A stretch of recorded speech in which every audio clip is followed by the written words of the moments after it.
An epic journey awaits. Join me and my time-traveling apprentice, Remembro, as we take you back to the 90s. Today we're taking a look at 10 cartoons from 1992 that only ran for one season. Thanks for taking a trip down memory lane. Leave us a comment below if you remember watching any of these. Light bright, turn on the magic of colored light. Just pop in the colored pegs and follow the patterns. It's easy to make beautiful pictures with Light Bright. Create your favorite characters with Light Bright refills, like Disney's Beauty and the Beast, Tailspin, and The Little Mermaid. Turn on the magic of shining light. Nightmare Light Bright Fuel. from Milton Bradley. Number 10, Stunt Dogs. Stunt Dogs! An action-adventure comedy surrounding the frenzied hijinks of the Stunt Dogs. A troupe of successful stunt doubles and aptly named mascot dog, Human, who at times could be very human-like indeed. Their band led by Daring Needham, named after actual stuntman and film director Hal Needham, consisting of Splat, the airplane stunt specialist, Crash, who operated in car wrecks, the Firebug, Sizzle, clad in trademark skin-tight attire, and the green newcomer motorcycle enthusiast, Skid. Half-hour episodes would find the bunch facing off against their arch-rival, the Stunt Scabs. Needham and the Stunt Dogs shall be the first semi-humans to feel the power of the super-duper sucker-walker! Yeah! A delinquent and unreliable crew of daredevils under the employ of the show's consistent villain and shoddy studio owner, Richard Don't Call Me Dick Fungus. And when we do, I'll give odds that we'll be staring up the hairy nostrils of old Dick Fungus. Creative to say the least, even the baddies came with clever nicknames like Airball, Half a Mind, and Bad Year. The series premiered on September 28th, and unlike many of the cartoon titles that failed to see a second season, this one managed to last through to June and finish out all 40 prepared episodes, meaning many will have caught at least a glimpse of Stunt Dogs on ABC just before Beetlejuice. You're evil, Fungus. Compliments will get you nowhere, you athletically trained woman of the 90s. Number 9, Fish Police. If New York is a melting pot, then Fish City can only be described as a bouillabaisse. Based on a comic book series that ran from 1985 to 1991, and taking place in a fictional seafloor metropolis, comes a pun-filled series featuring film noir-themed plots and dialogue, boasting a host of discernible voiceover actors led by John Ritter as Inspector Gill, a detective investigating mob-related crimes and skirting the efforts of beguilement by Angel Jones. Who needs a widow when you got a dame who can ID any guy in town? First airing on Valentine's Day and broadcasting 3 episodes to low ratings, and claims that it was missing the dark edge humor of its original source material. Entertainment Weekly citing their plots worked as mysteries, whereas here the stories were just excuses for more fish humor. Earning anywhere from mixed to abysmal reviews, Fish Police dried up on that 3rd episode, and the 3 unaired installments were only later broadcast exclusively to European audiences. Carrying a more mature tone than other Hanna-Barbera works, Fish Police often contain innuendo and mild profanity. Crab, you always have an opinion. What do you think about that? If I thought about that, I wouldn't be able to walk sideways for a month. That didn't fare as well in America at the time. The show was one of several attempts by multiple networks to do battle with the ratings giant The Simpsons. Others included ABC's Capitol Critters and CBS Family Dog. The comics creator himself was quoted as saying, "The less said about the animated series, the better." Honey, after the 5th Mr. Right, I just can't say, no, really, it was great with a straight face anymore. When you want a hot meal without a big deal, what are you gonna pick? When a hungry bunch shows up for lunch, what are you gonna pick? Hot Pockets, filled with delicious pepperoni pizza, chicken and cheddar, or ham and cheese in a crispy pocket. What are you gonna pick? Hot Pockets! The hot meal in a pocket. Hot Pockets! Number 8, The Adventures of T-Rex.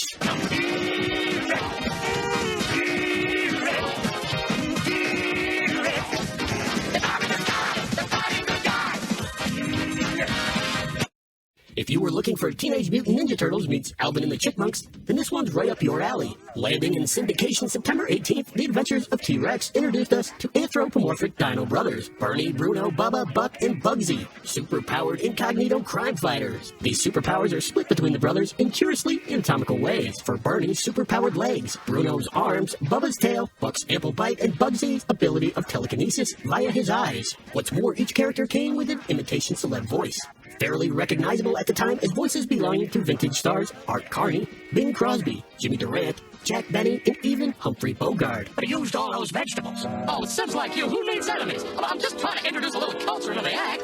That's the kind of culture that needs treated with a strong antibiotic. While keeping their superhero identities under wraps to even their kid sister Ginger, they by day perform in a musical comedy quartet at the Dragon Company in their beloved but crime-ridden Rep City.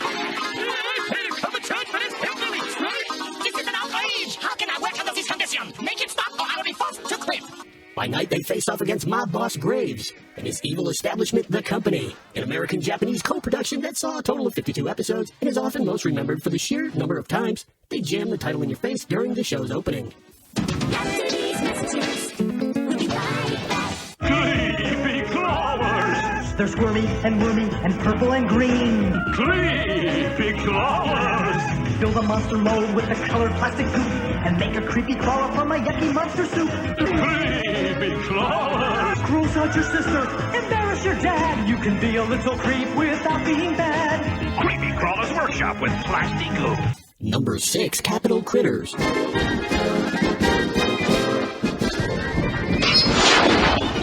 Somehow spoofing the federal government with issues ranging from military arms control and drug addiction to racism would turn out to be mildly prosperous when presented in cartoon form. The bringing together of the classic look and familiar feel of Hanna-Barbera art styles, and on more than one occasion dark tones of ABC's Capital Critters managed to retain an amusing, brainy, and refined flavor. Perhaps most importantly was the show's emboldening of the concept that, along with The Simpsons at the time, Capital Critters aided in affirming that animation has the potential to entertain on multiple levels. All this political humor veiled in a world that takes place within the walls and basement of the White House in the nation's capital, where the lives of mice, rats, and roaches collide. When young Midwestern mouse Max's parents fall victim to exterminators, he's left no choice but to move in with his auntie in D.C. Max, voiced by Neil Patrick Harris of Doogie Howser fame, would navigate subterranean adventures with companions ranging from a sewer-tucked teenage rat to a brain-fried frazzled and periodically exploding lab rat named Muggle, played by the unmistakable Bobcat Goldthwait.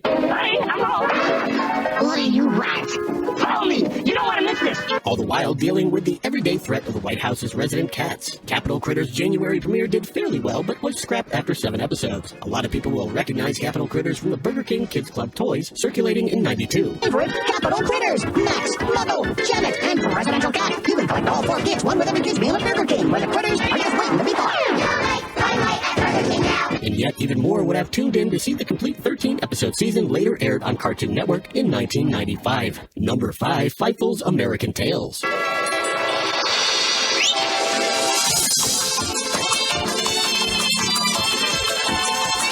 Saturday mornings on CBS kicked off with what seems on the surface to be an instant classic. With the box office success of the 1986 family adventure film An American Tail, and its slightly lesser known but arguably just as beloved sequel, Fievel Goes West. A weekly 8 a.m. time slot preceding The Little Mermaid sounds like it would do great in the ratings. Unfortunately, the problem with porting a major motion picture production over to the small screen began to show seconds after its debut. Firstly, the opening theme and visuals are thoroughly uninspired, to an extent that not even a diehard fan of the film, clad in rose-tinted glasses, could look past. Then come the voice changes. It's expected the alterations will be made in order to cut costs, but a little more effort could have gone a long way. Several main characters' voices were retained for the show, but even with that knowledge, you could almost swear they're not. Fievel! Where are you? Due to the flat and sometimes almost unintelligible deliveries, as if they may have captured the lines in as few takes as possible. There's also an unshakable aura that the dialogue and interactions between the characters seem distant and ultimately underwhelming. Tuning your violin again, Papa? Just in case they ask me to play at the cheese festival today, Mama. CBS quietly canceled Fievel's American Tales 3 months into its run. No little cinnamon gum freshens breath longer than Big Red. So kids, a little longer, stay close a little longer, longer with Big Red. That Big Red freshness that's right through it. While you chew it, say goodbye a little longer, make it last a little longer with Big Red. Number 4, Raw Toonage. Only running for 12 episodes before being canceled wouldn't be enough to land Raw Toonage in the realm of obscurity. Not often could a show see such a short lifespan and nonetheless provide a launching pad for debuted characters to receive their own future shows. Intended as a compilation of related shorts in the vein of Tiny Toon Adventures. The difference between the two being that Tiny Toon Adventures held at least some semblance of a structured plot from one episode to the next. In the case of Raw Toonage, what you see isn't always what you get. For example, several of the characters featured in the show's opening and promotional ad briefly, if at all, make appearances throughout the season. Notably, Sebastian from The Little Mermaid and Webby from DuckTales are among these. Raw Toonage opened with an introduction by a famous character who attempted to share some of their expertise with the audience. Hi, I'm your host, and today we're going to create a real Little monster. A host was added to give the show the familiar feel of the world of Disney show, but it simply wasn't enough to draw or retain an ample viewership. Still, the Bonkers shorts would lead to a solo Bonkers debut the following year. The recently obtained rights to Belgium comic strip Marsupialami would subsequently become its own entity as well. Despite being disposed of early, it's worth mentioning the show drew 2 Daytime Emmy nominations for both the music direction and the writing. Some might have caught one of the Bonkers shorts being shown in theaters during the trailers of the family action adventure 3 Ninjas that same year. After these messages, we'll be right back.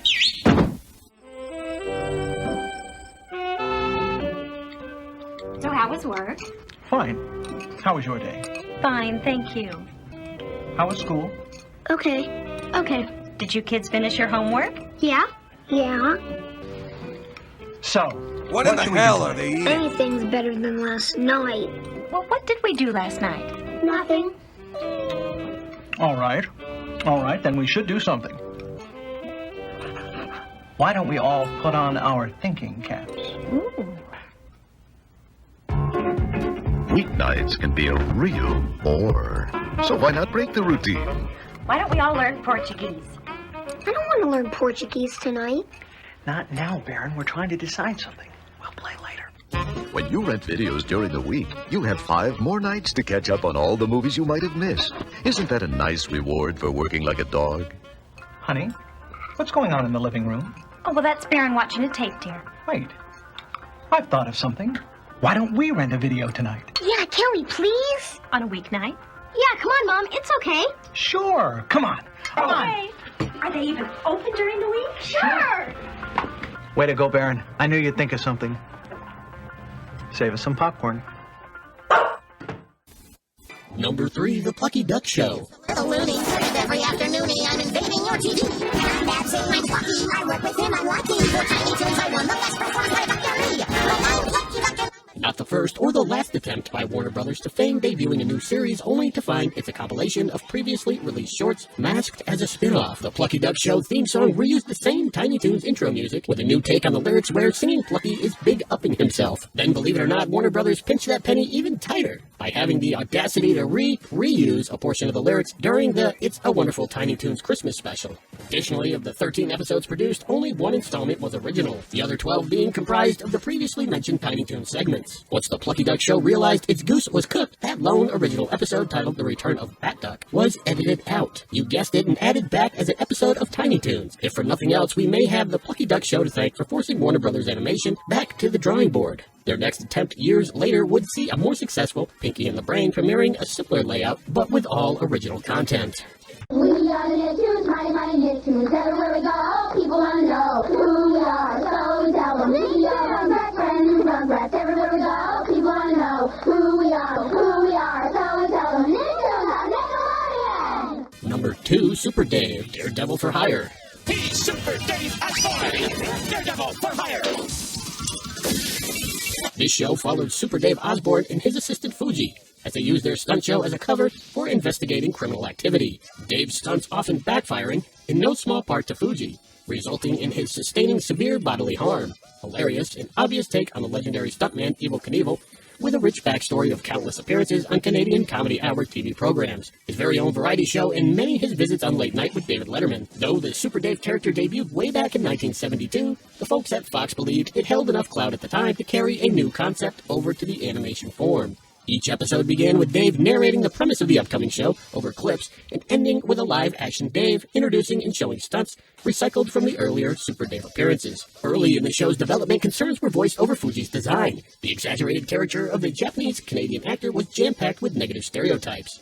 His short stature, protruding lip, squinting eyes through enormous glasses, to name a few. And when Fuji's impersonated heavy Asian accent was finally heard by a member of Fox's own Children's Network Advisory Board, they'd seen enough and changes were instated. What's the federal drama? Hey, look, we're all human beings. Everybody makes a mistake. Oh, boy. You're off tomorrow, aren't you? Why don't you spend the morning doing some errands, and then maybe in the afternoon, you could go f*** yourself. Super Dave Daredevil for Hire wasn't renewed for a second season. When you believe in magic, and I hope you do, you'll always have a friend wearing big red shoes. Whatever you're expecting, expect a surprise. When you believe in magic, all right. I believe in magic. I believe in you. When you believe in magic. Number 1, Twinkle, the Dream Being. Twinkle, the dream being, just close your eyes, Originally airing on ABC Family December 5th came the exceedingly family-friendly Twinkle, the Dream Being. Yellow, wish-granting genie Twinkle, along with cosmic hirelings Nova and Wishball, spent their days fulfilling their desires of the locals in the land of possibility. During 30-minute episodes, magical mischief ensues while endeavoring to protect the planet from evil witch, Miss Diva Weed, the main villainess of the show, and her 2 lackeys called Hotshots. There was the deadpan Juan and the bumbling Chew. The general premise of the program being to thwart Diva Weed's determination to reign over the timid citizens of the land of possibility.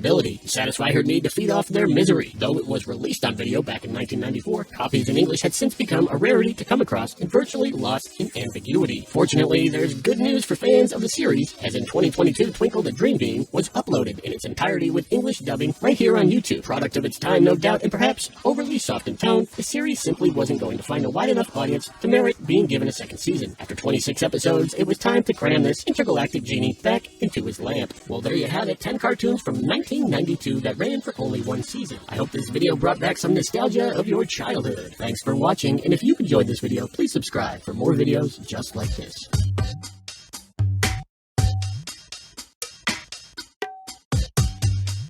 Clean up your turtle pie wrappers.